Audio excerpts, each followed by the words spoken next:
There were a lot of election problems in the Peach State last night. Some Georgia primary voters waited up to 5 hours or longer just to cast their ballots. And now the supervisors of election in Florida are worried that something similar could happen here if Governor DeSantis does not take action soon. Right on your side, investigative reporter Mahsa Saeidi is live in our Tampa newsroom.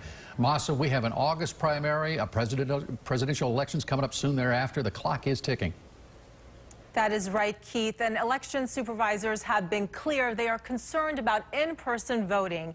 They want the governor to act now to avoid election chaos in the future.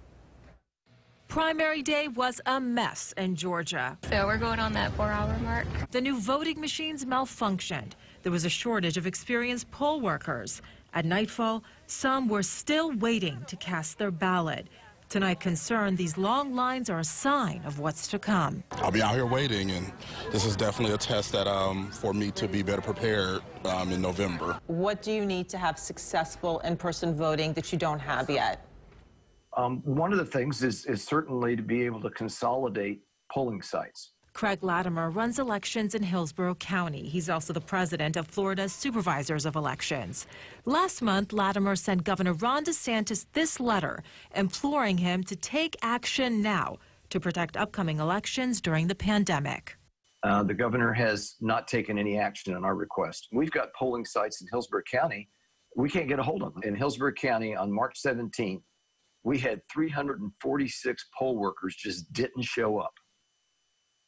It was a struggle. All the counties struggle.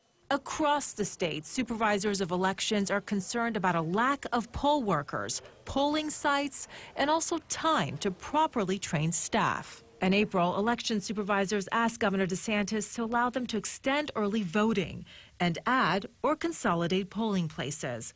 Tonight, they're still waiting for the governor to act, and time is running out.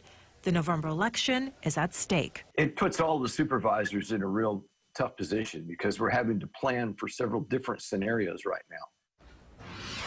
And after Hurricane Michael, the governor did take action. He eased up on the voting rules in some of the counties that were hit hard. Now these supervisors of elections just want him to take that same action again statewide. So they want an executive order, but what's the holdup? Have you heard anything about why the response is slow in coming? Either way.